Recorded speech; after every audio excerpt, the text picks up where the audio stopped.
Hey, welcome to another episode of Pushing Back. With crime surging all across the nation, both violent crime and small crime, we are left to wonder what is happening to our communities.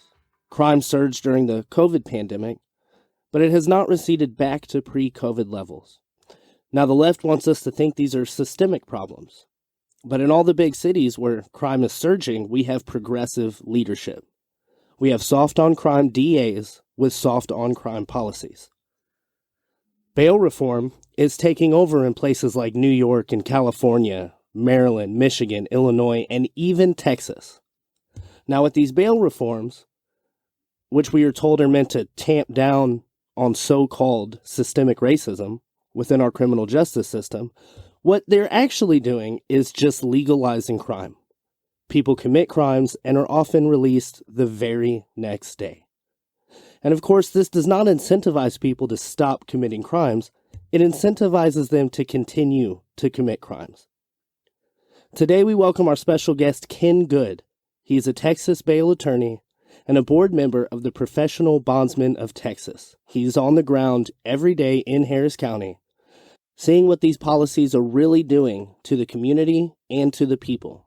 All right, so I want to welcome Ken Good to the show. Thank you for joining us, Ken. Thank you for having me. So, can you tell us about the O'Donnell consent decree and kind of walk us through the timeline of bail reform in Harris County? Oh, sure. The O'Donnell case was a lawsuit filed by some plaintiffs' attorneys, which I would call activist plaintiffs' attorneys. They were invited to Harris County by one of the county commissioners, asking them to sue Harris County. They came in alleging that the bail system in Harris County was unconstitutional. We started hearing those arguments nationwide that we had to get rid of the private surety bail system because it was going to be held unconstitutional. That lawsuit only impacted the misdemeanor courts, and we had an interesting dichotomy. We had the trial court ruling essentially what you would expect the left-wing judges to rule, but the Fifth Circuit kept reversing her. So she entered a preliminary injunction. It went up to the Fifth Circuit. The Fifth Circuit was very gentle in its initial reversal. It said your preliminary injunction is overly broad. And so they sent it back to her, and she essentially entered another preliminary injunction, which was actually, I consider, worse than the first. And that one went back up to the Fifth Circuit, and that time the Fifth Circuit even stayed her preliminary injunction and said that there was a substantial likelihood that the judges would win and on the merits. In the meantime, there was an election. The commissioner that invited them to come to the county was saying, we spent all this money. We spent $8 million in attorney's fees. We need to settle this. And so a whole slate of judges ran on the platform of, we will settle this case. And so at the election, all the judges were defeated, and new judges were elected, and they all said they were going to settle. And so they entered into a settlement, and the settlement was essentially putting into place the trial court's ruling, even though it had been reversed by the Fifth Circuit. And so we had all these rules that were put into place that you had a right to, they couldn't hold you if you said you couldn't afford a bail, even if you had a substantial criminal history. And they put in place rules that said you had to miss court 3 times before they could even do anything to you. And now they're shocked that crime is increasing because, career criminals and gangs are seeing this as a green light to commit more and more crime. And so they entered into a settlement. And then since then, they went to Dallas County and tried to expand this ruling to include district court judges. The trial court there ruled in their favor. It went up to the Fifth Circuit again. The Fifth Circuit refused to extend it to district court judges. And then one of the judges said on the panel said, I would reconsider whether they could even sue misdemeanor judges. But since we have that ruling, we're going to follow it. So there was a request for an en banc ruling, which is a consideration of the appeal, not by just the 3-judge panel, but by the entire Fifth Circuit, which is like 15 judges, let's say. And they granted it, and they completely reversed O'Donnell's ruling that the misdemeanor judges could be sued. So now we have a settlement, but we have the Fifth Circuit saying that you don't even have jurisdiction anymore But it's so political in Harris County that no one will even go back to the trial court to say you need to dismiss that case and the consent decree that you entered in the settlement because you didn't have jurisdiction to do it under the current ruling. And that's not been done. And as far as I can tell, nobody's even thinking about asking for it. Wow, that is quite a mess going on. Now, with those rules you mentioned, I had read that there was a rule adopted that required that 80 to 90% of defendants be released without seeing a judge. Am I reading that right? Because that seems crazy.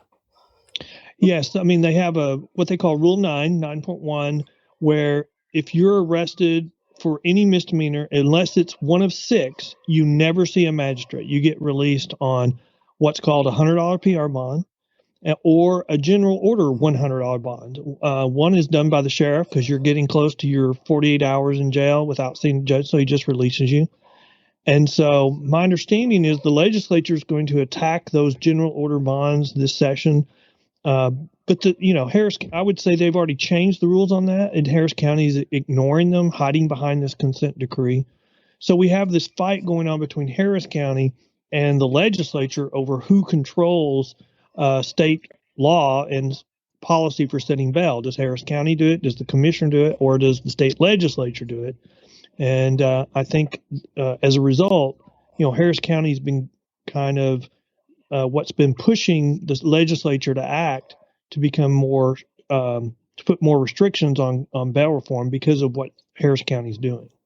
Yeah, Harris County Court Watch showed that there was an 81.6% failure to appear rate for the 16 misdemeanor courts. And those are wild numbers. Now, you mentioned that defendants can't be punished for missing court unless they miss 3 times. Statistics show that there's a 72% chance that the case will be dismissed. So were these defendants being dismissed without actually seeing a judge at all? Like if they miss maybe 2 court dates, is their case getting dismissed? Yeah, I think that, well, first of all, they're waiving court dates, so they never go to court. I mean, they get arrested, they never see a judge, they get a bond, they get released, and I mean, it says $100 PR bond, but it's nothing. It's not $100. It doesn't cost them anything. It's just that's a number that's on there that says I will pay that if I don't show up, and then nothing ever happens to them because they have 3 times, but they've waived all their appearances. And so the one time that they're required to come, they can't do anything to them. And so that's the reason why you're seeing a 70 something percent chance that their case will be dismissed. I mean, I looked at the whole list from August of last year of their dispositions for misdemeanor courts, and over 90% of those were just dismissed. So you're filing suit, you're arresting someone for committing a crime. They never go to court, and they're just dismissing their cases. That's what's creating chaos. That's what's we're decriminalizing crime for misdemeanors in Harris County. Yeah, because there's no reason to stop committing the crimes if you know you're not going to get punished for it. Well, and that's why we have billboards. Like when you go into Montgomery County, there's a big billboard that says, "This is Montgomery County. We prosecute crime and we back the police officers." Well, because they need to differentiate themselves from Harris County. Yeah, of course. Now, the Office of the Harris County District Attorney Kim Ogg released a report late in 2021 that said the recidivism rate or compulsion to reoffend has increased 500%, which is just an astounding increase. But then shortly afterward, a report came out that said that the number of misdemeanor cases dropped nearly 20% from 2015 to 2021. What do you think is causing such a disparity in the reporting on this? Well, I think there's several things that are causing that. Number one is, we have this monitor who's been hired by the county to actually defend the consent decree, the settlement. So we have a disagreement over how to calculate the numbers. They say, "Oh, it's really low," and then the DA comes out saying, "No, it's really bad," and they're both, from the Democrat Party.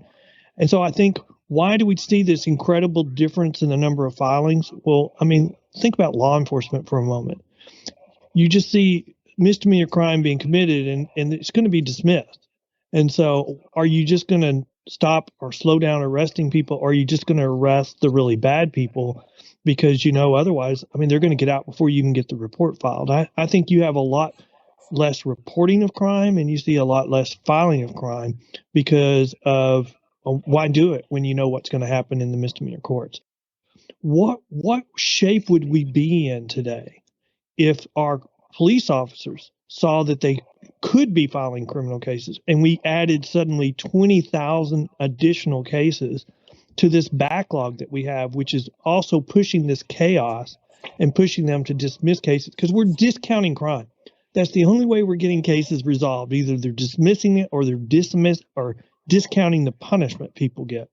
And so that's causing chaos, that's causing decriminalization, and it's, our hardened criminals, our criminal operations, our gang members are seeing that for what it is, a green light to just decimate. Here's one example: catalytic converters theft in Harris County, just going through the roof. And the ones who are taking advantage of it is the people that are stealing it. They're just making pennies. But the middleman, the organized crime that's taking it and buying it for pennies, is selling it for thousands of dollars each one when they take the metals out of it. So organized crime is seeing this as a business opportunity, and they're turning it into a huge business. I can only imagine the kind of chaos this will continue to create in our streets. Now, we've been talking about misdemeanors up until now, not violent crime. But I'm of the mind that if one is able to get away with misdemeanor after misdemeanor, then they haven't really been given a reason to change their path. So with what you're seeing in Harris County, do you think that bail reform has allowed small-time offenders the chance to progress into violent crime? And what has been the effect on gang activity? Yes, I agree with exactly what you said. I think it has been a big problem. And I think, what I would say is bail reform, as we've seen it in Harris County, as we've seen it in California attempted, as we've seen it in New York as they keep rolling it back, is not bail reform. It's not criminal justice reform. It's decriminalization. And if the Democrats or our friends on the left would come to the public and say, we want to decriminalize certain crimes, it would have been voted down. They would never get supported for it. So they have to come up with these alternative theories, their arguments that we have an over-incarceration problem. We need to put fewer people in jail. We need to be more forgiving. And we have cycles of that in our history. And I think we're seeing the results of that. We're reaping the bad results of that. And that's getting into our felonies as well. We've got a judge who set 2 felony $1 bonds in Harris County. And he did it, and he said he was doing it as a protest to SB 6. And SB 6 was passed by the last Texas legislature to put handcuffs on some of the judges' actions because of what they were doing. So here it's a continuation of what we've already talked about, this fight between who sets bail policy in Texas, the Texas legislature or Harris County.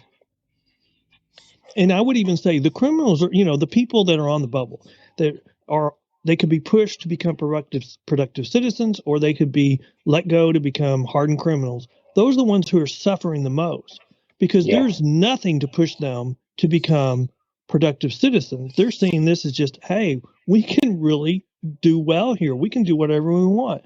And they get more and more bold. And as they get more and more bold, they commit bigger and bigger crimes. And we see more and more people who are being arrested with substantial criminal histories. We see people who are being arrested for murder after they've already been released on either a low bond or a PR bond for murder. I mean, I've started calling Harris County. It's like when you have a dangerous dog, you get one free bite. Well, in Harris County, you get one free murder before they're going to hold you in jail. That's exactly right, Ken. Now, you mentioned New York and California. Some numbers that really struck me, though, came out of Cook County, Illinois, who reformed their bail laws in 2017, very similar situation. Now, as reported by the Wall Street Journal, 15,000 defendants who were freed before trial were charged with new offenses, including murder and attempted murder. And in 2021, gun-related homicide rates rose from 881 in 2021 to 1,002 just last year.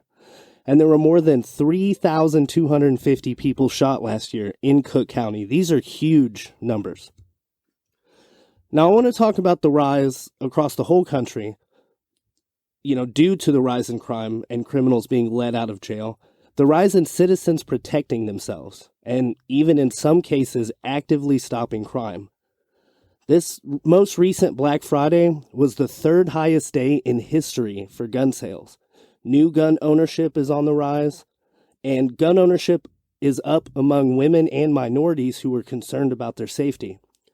Now, in early January in Harris County, a customer at a taqueria shot a robber who was in the store. Do you think that there will continue to be these instances of civilians taking matters into their own hands? And how do you think that will change the sort of the landscape of criminal justice? Well, you're going to see more of that, especially in Texas, because, we have the castle doctrine in Texas, where you have the ability and the right to use lethal force to protect not only you, but your possessions, your house, your belongings. So, and that's not true in every state. And so there are states in this state, or there are states in this country where if you were to do exactly what that gentleman did, you would be prosecuted. But that's not really true in Texas. I think you're going to see a lot of grand juries no bill people in that situation. And only reason why you're going to see grand juries is because the DAs are not going to just say, hey, we're not going to file charges on this people. They're going to rely upon the grand jury to no bill it. So yes, I think you're going to see an increase of that. And it's because if law enforcement is not going to provide protection will be provided. It just won't be provided by them. And so I've said that what we have right now is not sustainable. Something will happen, and I think the example that you've talked about, or the situation you've talked about, and the example you gave, is just one example of those things coming to fruition. Right, right. Now, you mentioned SB 6 from the state legislature. For our listeners' knowledge, Texas Senate Bill 6 passed late in 2021 and was meant to help curb the effects of progressive policies by preventing judges from approving personal bonds to defendants charged with violent crimes, requiring judicial training, and directing officials to look at a defendant's criminal history before setting bail. After the midterms, representation in Texas remained about the same, but for the Houston City and Harris County levels, is it about the same makeup of Republicans and Democrats in charge? Yes, I believe it is. There was a lot of allegations made. There's been some litigation initiated about the election. I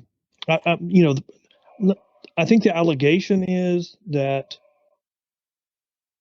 a lot of polling places on election day ran out of ballots, and since a lot of Democrats vote early, and then election day became short of ballots, and the election in Harris County was so close.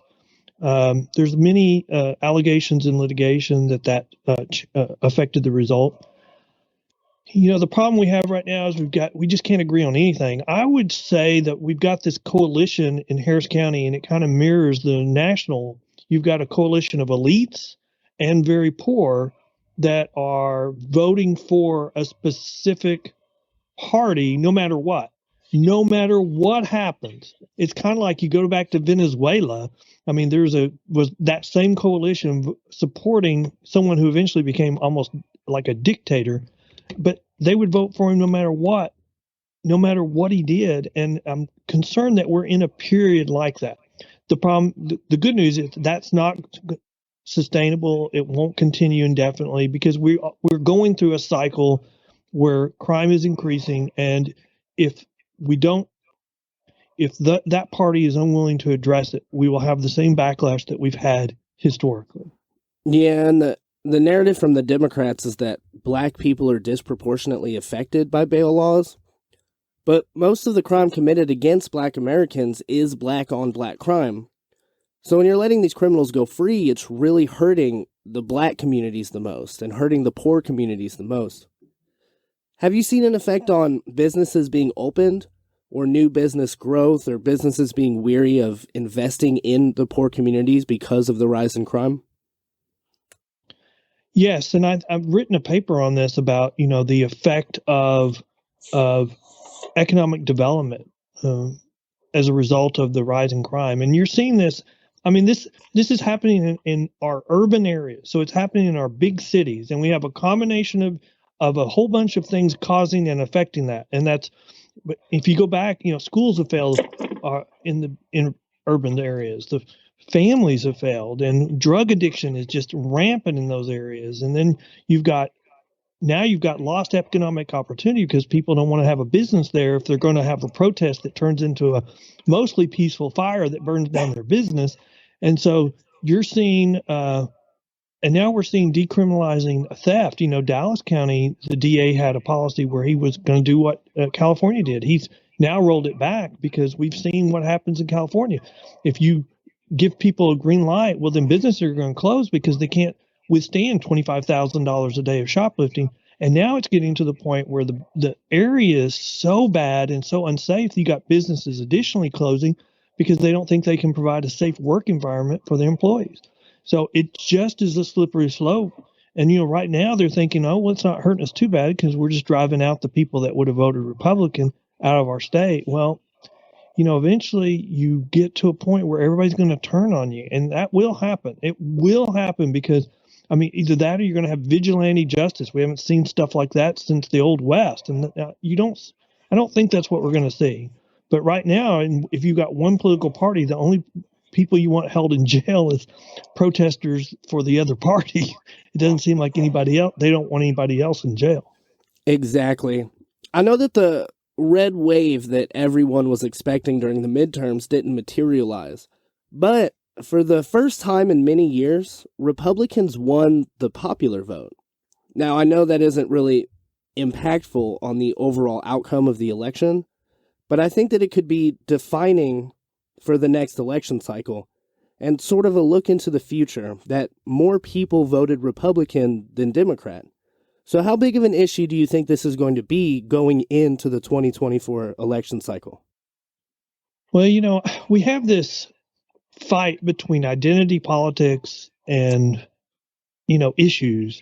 And I was hopeful that this last election that we had, it would be the first one in a while where identity politics was overcome by wanting to be safe. And I think, it did not happen, but I think it's a good point that you made that for the first time, the Democrat candidates won the majority of the vote across the country. Because I think I think that we're going to see more and more. You can see little bits of it where the Democrats are second guessing their crime policy, and they're starting to say, should we change? And you're seeing that in Texas, in Harris County as well, and some of the Democrats in the legislature. And you're thinking, and let me tell you, if they're second guessing themselves, there is something that they're looking at that is telling them they need to second guess themselves. So I think that the shift to the left in our criminal justice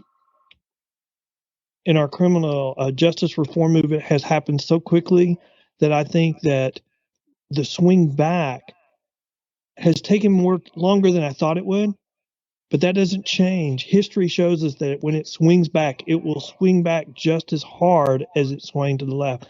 I was reading an article this morning that was talking about how Democrats and Republicans need to get together, and they need to find the sweet spot on criminal justice reform where we don't over incarcerate, but we also punish.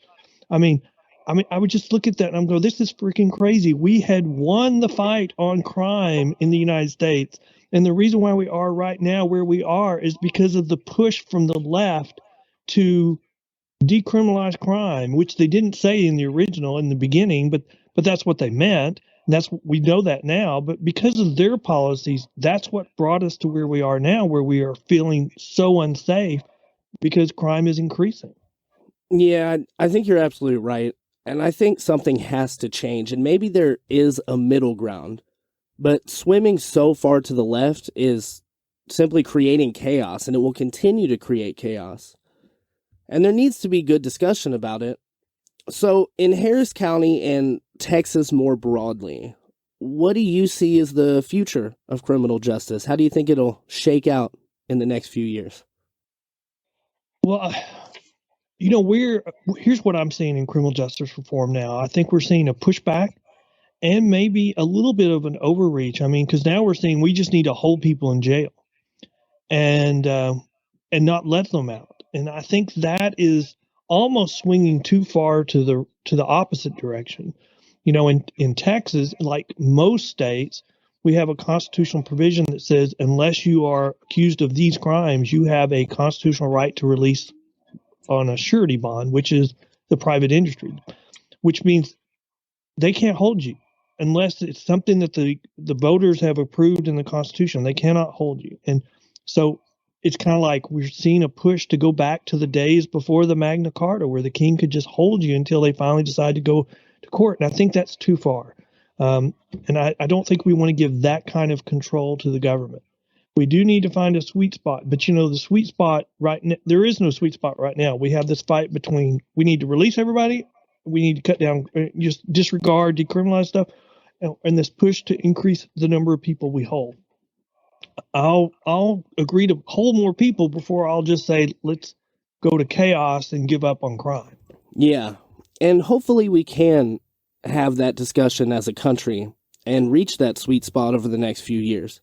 You're right that there is too far to one side, but also too far to the other side, because the constitutional rights and freedoms our country was built on really need to be upheld. I want to thank you for your expertise and thank you for joining us today on the show. It was really great talking to you. Well, thank you for having me. I enjoyed it very much. Thank you, Ken.